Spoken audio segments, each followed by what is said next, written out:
All right, everybody, we got another very special guest for you all. I want everybody to welcome to the show, Jeff Zanelotti. Welcome, Jeff.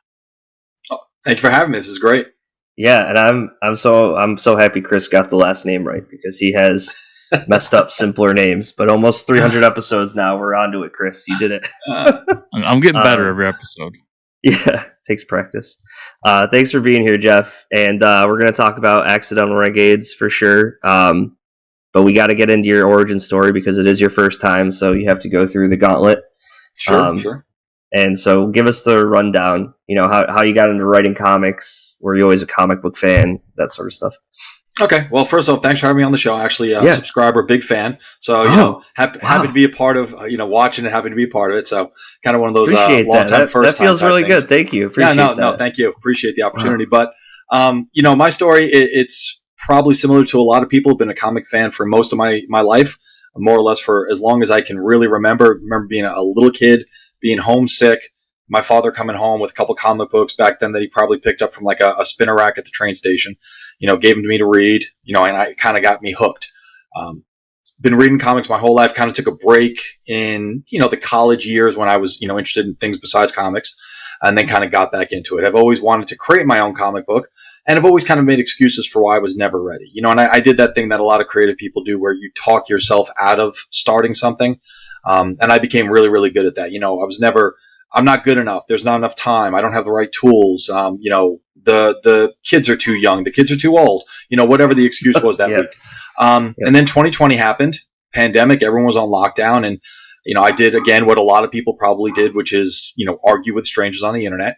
And after a while, I realized that that's counterproductive to anything good. And rather than waste my emotional energy in that, I decided that every time that I got frustrated with what was going on around me, I was going to invest that time into creating something. And there was a lot that frustrated me, so I had a lot of time to create. And for Free Comic Book Day 2021, I was able to get a one-shot in some local comic book stores here, was able to get it done on time, get it to the printers, get it back, and get it out on the rack. So once I did that, I knew that this was something that I could do. It gave me a ton of confidence. And even though the work definitely in some places probably left something to be desired, it was a proof on principle that I could do it. So I kind of took that and transitioned to the new idea, which is the Accidental Renegades, which is an ongoing story that I've had percolating for years, and just, started the Kickstarter. It's over in about a week. And it's just been a great opportunity to take things that I've been passionate about my entire life and put them into something for my own hands that I can say I did. Wow. So you like from start to finish, you got your first book out in like a year. So, I mean, you were right. You scripted it. And how'd you find someone to draw it that quickly? You knew somebody or? Oh, no, it was me. I did it all. You drew it too. Wow. And in fairness, it probably was a little bit less than a year just because I dragged my feet for much longer than I probably should have. Okay. But I kind of set a mark on the wall, and it was something I'd always been interested in, been part of as a customer, Free Comic Book Day for many, many years. Mm-hmm. And I actually went to my local comic shop that I've known, the guy for many, many years. And we talked about it a little bit. And he gave me some pointers and some advice on how to get it out in the stores more successfully, how to talk to some of the shop owners more successfully. Took that and basically set a deadline. And the thing that I really kind of learned about that was fascinating is if you do a crowdfunding on a comic book, you kind of have some flexibility in when you want to be able to provide that to the backers. And you can kind of extend it a little bit and give yourself plenty of free time to do that. But when you're getting into a store on a deadline date that you can't deviate from even by a day, it really kind of forces you to stay on schedule. And it didn't matter if the book was the greatest comic book that anyone had ever seen. If I didn't get it back from the printers, if I got back from the printers a day after Free Comic Book Day, it wouldn't have mattered because no one was going to be able to see it. So that really forced me into the discipline, into the scheduling, into staying on track. And I think for a lot of people, that's the hardest part. So doing that gave me a ton of confidence that this is something I can do. I can stay on schedule. I can produce work on time. And like I said, everyone I think looks back and says, I'd like to have this panel back and I'd like to maybe reword this page of dialogue. But for the most part, getting the thing done on time to a relatively high standard was the goal, and being able to do that was pretty huge for me, especially on the first try. Wow. Yeah. I think that's a pretty amazing feat. And you mentioned comic book shop. You're in New York City, right? Long Island, but yeah, not too far from New York City. So it was a shop that wasn't Midtown Comics? No, in fact, I've been to I've been to Midtown Comics, and I'm going to be straight up, like, that's the kind of store you got to go into with a plan. Like, you just can't go into Midtown Comics to browse. There's just too much there, you know. And a lot of stuff. There's a couple stores around, especially on Long Island. There's a couple I've gone to that are amazing shops, but they're so big and so expansive that if you don't go in with an idea of what you want to get, it's really easy to lose track of everything going on. And Midtown Comics was awesome. I mean, I love going there, and I've only been there a couple times, but I love going there. But that's the kind of store, like, if you don't have a pull list, you're either walk out with nothing, or you're going to walk out with, like, having to take out a loan for what you buy. Right, exactly. Yeah, for sure. Okay, so let's talk Accidental Renegades. This is your Kickstarter. So you said it's a lot easier now that you don't really have a deadline. I mean, somewhat of a deadline, right? But this time it's probably less stress doing this book, would you say, going into this? I think it's less. So yes and no, right? So the free comic book day one was a lot of stress because it was the first one, but at the same time, it wasn't really like I had promised something to anyone. It was like, hey, you grab some books and, grab this one too, if you can. And, I know a lot of the comic shops kind of pinned it as, local artist, local creator. So it kind of made it a little bit more popular for people to pull down. But there really wasn't necessarily a ton of pressure. With the Kickstarter, I think it's a little bit different. You definitely have more time to do it and do it well. But now backers that I know by name are giving me money to produce something that's worth their money, right? So now it's like, all right, shit, like, this is real. Like, a free comic book day comic is awesome. I'll never look down my nose at what I was able to do with that.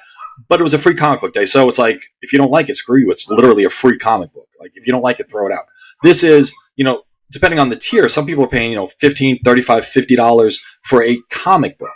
And that, I think, adds a whole nother layer of pressure, because now it's my name, it's my reputation, it's my brand, it's all that sort of thing on people that are literally reaching into their pockets, as opposed to Free Comic Book Day, which is, that one looks cool, I'll throw it in my bag and I'll take it home and look at it. So, yeah, definitely a different type of pressure, but not less pressure. Not more pressure, but not less pressure. Yeah, I guess I didn't see it as that way. Yeah, a Free Comic Book Day one shot, as opposed to, I paid money for this, I'm a little more invested. Yeah. That makes sense. Well, so you're drawing this yourself. You did everything for this book yourself. I know right now you're focused on the one, but like, how quickly are you getting new issues done? Like, have you already gone into issue 2 and 3? And yeah, issue 2 has already been pretty much scripted. Issue 3 has already been kind of plotted. Issue 3, I think will change a little bit as I really starting to tighten down on issue 2. My goal is to try to do one book a quarter. I think that's a fair goal for an independent creator who's got a day job and a family. I teach, so it kind of gives me the luxury of having a little bit more time in the summer, which is great. If I take advantage of, I can get a lot done in the summer as far as getting ahead, and then kind of chip away at the books at night during the week, during the school year. So my intent is to make this about a quarterly thing, kickstart every quarter, have a book every quarter, so that over time it should be able to collect into probably about a 9 to 12 issue run, which I think we'll get through most of the first part. I'm looking at this probably going 5 arcs total.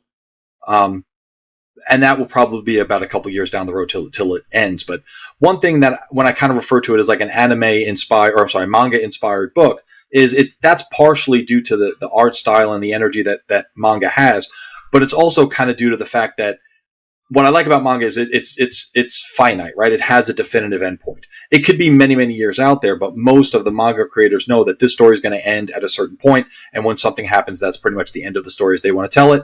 Then they move on to their next one. So I've kind of adopted that mentality of, this is not going to be Batman that runs for 50 years because I'll be dead and buried by then. But this is something that has an end, and it has a story that has a beginning, it has a middle, it concludes, and that's the story I'm looking to tell with this. Mm. And looking at the art, I would say, more manga influence. And is that just how your art style developed as you were drawing and stuff? Yeah, I think like most artists, I cribbed off of the people I liked growing up, and those people from an artistic standpoint, when I first got into it, were people like Art Adams, Mark Silvestri. A little bit older, it was Joe Madureira, Chris Bachalo, Humberto Ramos. All these artists had a very definitive style. And in some cases, especially in the case of like Humberto Ramos and Joe Mad and Chris Bachalo, their style was almost hyper stylized, and that turned off a lot of people, but I really liked it. I liked the way they mess with anatomy, they mess with character design. I kind of like that. And I think that kind of led to the natural progression to being a fan of manga, which I really only kind of got into over the past handful of years. But manga takes a lot of risks that Western comics are starting to take now, but I think we're a little bit behind on, as far as not just the way they design characters, the way they design action, but the stories they're willing to tell. And if you kind of take a real deep dive into manga, I'm not sure how much everyone, knows about. I'm certainly not like a doctorate of manga, but the cultural acceptance of manga in Japan is much different than the cultural acceptance of comics in Western cultures in America. So because they have that appreciation as part of their culture, I feel like they're more willing to and more rewarded for taking risks. So now you have manga that some of the top selling manga are about, volleyball and cooking and ice skating and, those sorts of things that while there are plenty of independent comics that cover those, they don't necessarily have the mass appeal that manga does. Having that, I think, allows them to be like, you know what, let's just take the brakes off. Let's make Chainsaw Man. Let's have a dude with a chainsaw for a head. Because you know what? We're in Japan, man, and they're going to love it. Let's do it. So, like, that's the energy and the irreverence is what I try to capture a little bit when I say manga inspired is, I'm not a mangaka. I'm not trying to do manga, but I'm trying to capture what I love about manga and try to put it into my work as much as I can. Yeah, I've been reading recently, like my favorite one has been that Delicious in Dungeon, which is like a weird like D&D thing, but it's also a cooking manga. Right, yeah. Like there's nothing like it in American comics. But I was going to say, just to wrap up the art talk, like the thing I loved when I was looking over it is, there's that manga inspiration, but there's also like a Saturday morning cartoon inspiration in there. I can see the Americanization of it with like some of the crackle you got going on and just how the characters are designed and everything. And that's what I love about it is there's still an Americana to it. Right. Well. I definitely as my art style and like everyone else, I think over time it develops and it gets refined and everything like that.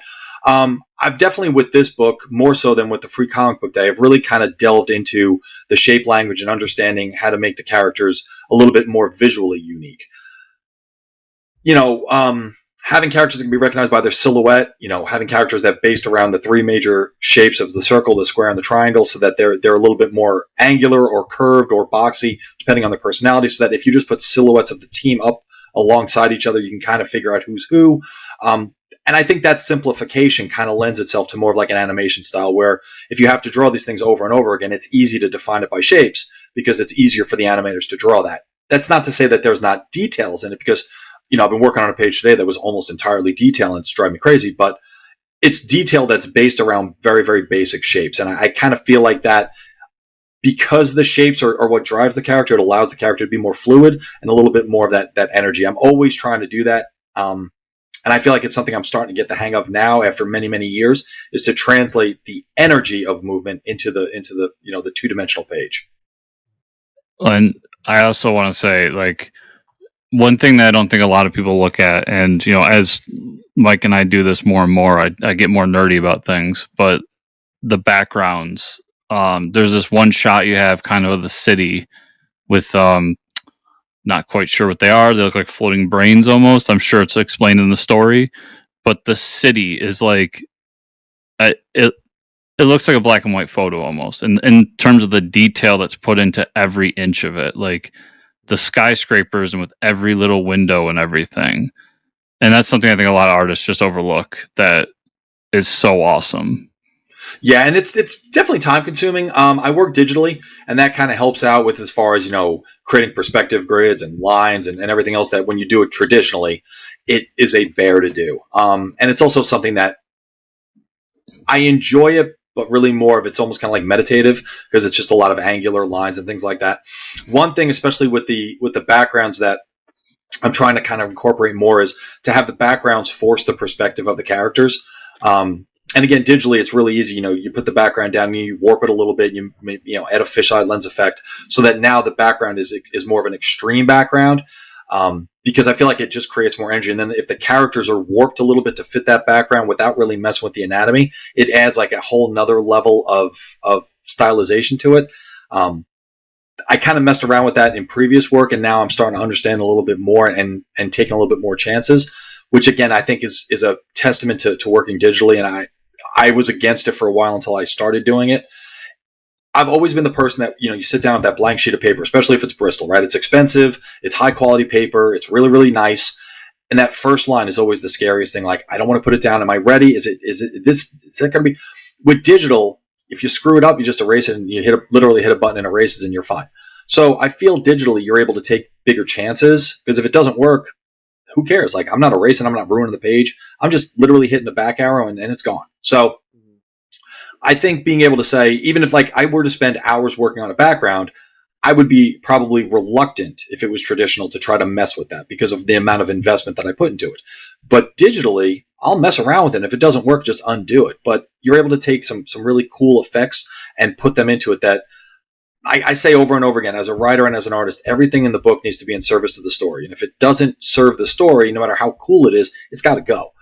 And as long as it's doing that, like the chances that are taken work out to serve the story, then it's a huge benefit. And as a guy, again, with a day job and a family, I don't have time to waste. So anything that can take the burden of time away from me, I am, a huge fan of. And I was definitely shitting on digital creations before until I started doing it. And I realized how you can do amazing things and still have your own style, right? Because I was like, digital. I was one of those guys that, well, if you work digitally, it just means the computer is doing the work. It's like, no, literally no. The computer, you're just literally doing the work on a computer. That's the whole difference. Yeah. A writer who types on a laptop isn't any less of a writer than a person who handwrites it. Like, and that's a ridiculous, for me to even think that. I'm embarrassed that I had that thought, because what kind of a snob am I to think that someone working digitally is somehow less of an artist than someone working traditionally? It literally doesn't make any sense. It makes no sense. And, I was wrong. I was completely wrong in that opinion. I am glad that you do have a digital reward tier, because I've talked to some creators about this, and me personally, I've gone almost all digital except for a few things here and there that I can't get. But when I look at a Kickstarter, because I do back so many, I'm like, if there isn't a digital reward, I'm usually not going to get in it. So I'm glad you do have one here for me to. To me, I mean, digital rewards should be almost automatic, right? Right. It's going to be, you're going to have the file anyways, right? You're going to have the file anyway, and it literally costs you nothing to email it to a person. Like a digital reward, I mean, I don't want to say it's printing money, because it's not quite printing money, because you're still doing a ton of work. But if the biggest financial drain on a crowdfunding campaign is the shipping costs and the supplies to ship and the shipping costs are almost always the most unpredictable fee. Digital, it literally doesn't cost me anything to attach an email and attach a link and send it. That's easy. Right. I don't know why you wouldn't offer a digital campaign. I think it makes no sense to me. We go back to the comic snob, I think.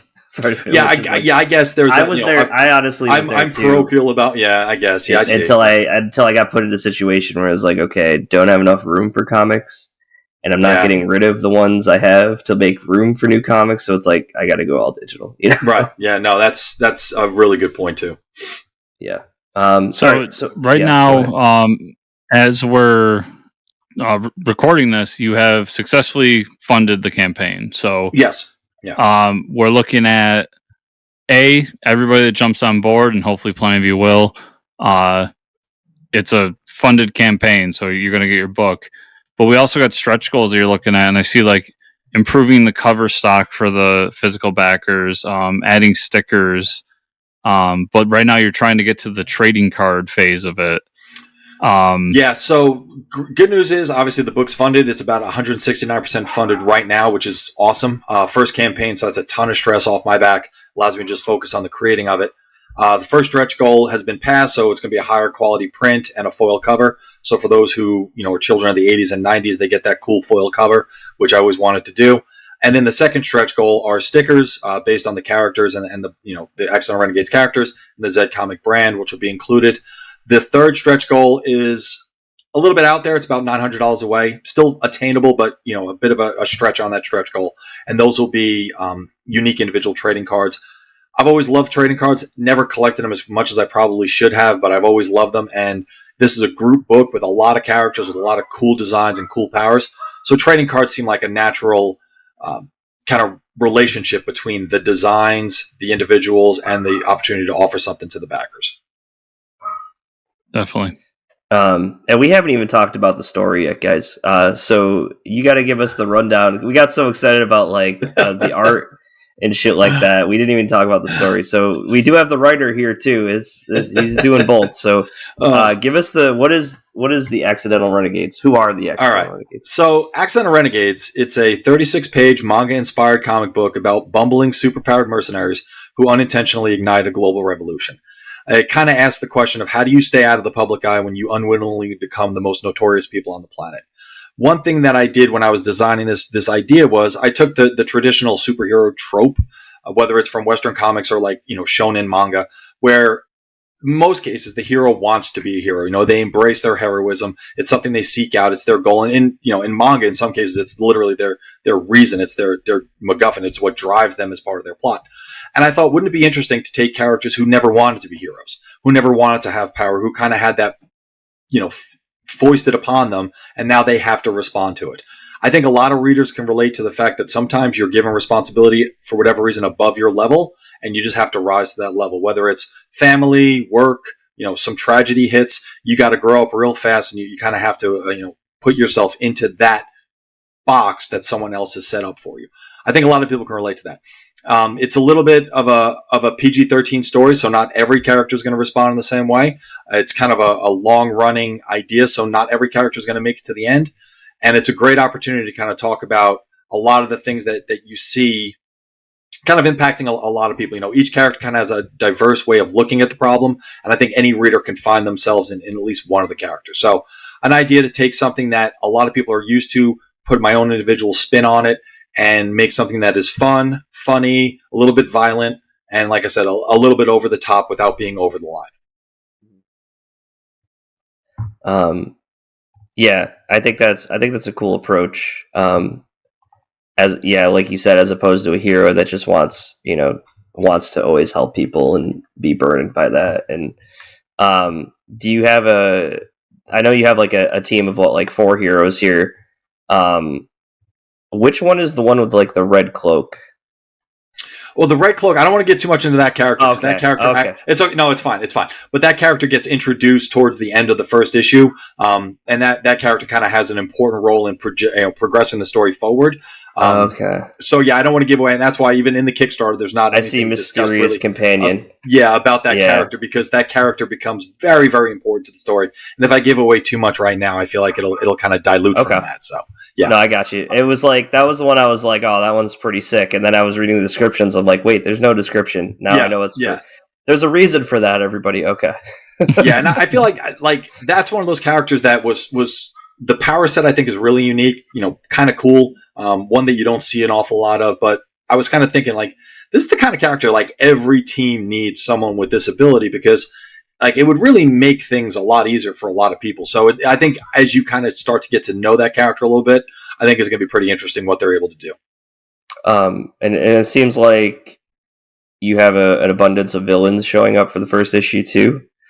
Yeah. I think that, I've always loved, I think a lot of people do, I've always loved, a good rogues gallery, like a bunch of really cool, really unique characters, Spider-Man, Flash, Batman, you could have that argument. Who's got the coolest rogues gallery? I wanted this team to have a pretty cool rogues gallery of, goons, but also some really formidable villains, some people who are very powerful, some people who are very vicious. There's many different types of villains, and I wanted to kind of wrap, them all up. And of course, there's, like in any book, there's someone who's kind of behind the scenes, pulling the strings, and you'll kind of meet that character a little bit in the first issue. But again, they kind of start to become more and more prevalent as the team starts to gain more and more notoriety. Their villains start to get more and more serious. Okay. They go from the shitty villains to the top tier. It's kind of like that's kind of like you level up, right? Because I mean, when you're you're small potatoes, not a lot of people are going to really go after you. Once you start to become really, really important, now the A team villains are starting to want a piece of that. So yeah, I guess it's almost kind of like they'll level up with each subsequent arc. Mm-hmm. Yeah, interesting. And we have almost a week left as this episode drops. It's already funded, like we said. You're going to get your book. and you already have a plan for at least a few more story arcs, right? So this isn't going anywhere anytime soon. No, this will be going for a while. Yeah, I'm already working on the shelf for number 3, and like I said, I've got number 2 pretty much wired out already. And you have so you kind of started your own little publishing company too. Is that Zed Publishing? Or? Well, calling it a publishing company, I think is giving it a lot more credit than it really should be right now. Okay. Right now, yeah. It was one of those things like when I first started doing this, I wasn't honestly 100% sure if I should brand it as me, as Jeff Zanelotti, or if I should brand it as like a company, or not even a company, but like as a brand. And I kind of came up with Zed Comics Original because I went through a couple extra things, and I had something earlier, and I guess it got hacked and my Instagram went away. So I came up with this, and fingers crossed it won't get hacked.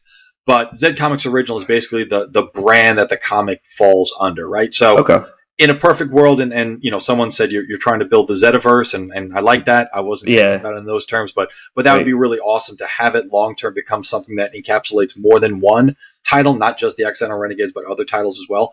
That would be the dream. But I'm really starting small. I tend to, the first Kickstarter was small funding, not a ton of tiers because I want to make it manageable. Zed Comics right now is, it's a small one-man show, so it's manageable, it's bite-sized, it's not trying to, change the world one book at a time, but trying to put out one book that is good and the next book that is better and the next book is better than that. And that kind of lockstep of each book is going to build on the one before it, but always be a little bit better so that people who support it are getting what they want. Awesome. That's great. Yeah, I don't think Marvel or DC needs to worry right now. I'm not. No, they're losing no sleep over Zed Comics Original. That's okay. No, I always just get excited when I see indie publishers that I've never heard of. I always get super excited because we get kind of sick of DC and Marvel at some points. Yeah, no, and someone actually asked me once. They're like, is your goal to like write or draw for Marvel or DC? And I was like, on the one hand, if your goal is for people to see your work, that'd be awesome, right? Because like hundreds of thousands of people, if not depending on hundreds, if they have millions, even depending on what you're doing, might actually be immersed in your work, might get some experience with your work. But at the same time, I kind of say when you do that, when you work for like one of the big two, you're playing with someone else's toys, and then at the end of the day, you got to put their toys back in their box, right? But when you're independent, they're your toys, they're your stories, and you do whatever you want. There's very little editorial oversight. There's very little corporate, interference. If I want this character to do something, that's my story. I can do that. So, yeah, on the one hand, I think for most comic book people, like that's what they grew up on. That would be like their dream. Every athlete wants to play pro at some point until you realize you can't. Every artist wants to, get to the big leagues.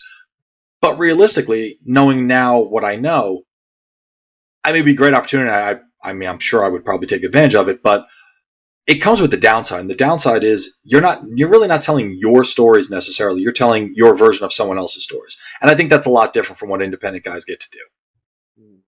For sure. Well, if you keep this up, I think it could be going places for sure. I hope so. That's the dream. Yeah. We always get super excited to see our guests get picked up by people for publishing and stuff like that. So, all right. So, Jeff, if we want to send our listeners and our followers to, see all the stuff you're doing, where's the best place to follow you? Not your Instagram because it got hacked, but the old one did. The old one. The old Instagram got hacked. To heck with that. I don't even. No, the easiest thing for everyone to remember is just remember Zed Comics Original. So Instagram and Facebook is at Zed Comics Original. On Twitter, it's the letter Z Comics Original. The other two are the word Zed. So Zed Comics Original, Instagram and Facebook, the letter Z Comics Original on Twitter. And then the website is zedcomicsoriginal.com, where you can see some fan art, a lot of unique Zed Comics Original characters, and some sequential art as well. So appreciate the time, and anyone who wants to check that stuff out. Accidental Renegades is on Kickstarter now. It ends on September 13th. So I encourage anyone to jump on, take advantage of it. Some really cool stretch goals. Like I say, a lot of stories have heart, a lot of stories have humor, and a lot of stories have action. But Accidental Renegades has all three. So I encourage anyone who's interested to take a look at that. There you go. So everybody out there, make sure to check the show notes down below because I will have the link to the Kickstarter down there. And make sure to go follow Jeff and his future endeavors after this because I'm sure they're going to be great. Jeff, thank you so much for taking the time. to come talk to us. The book looks great, and best of luck moving forward with everything. Thank you for having me. I appreciate it. You guys are awesome.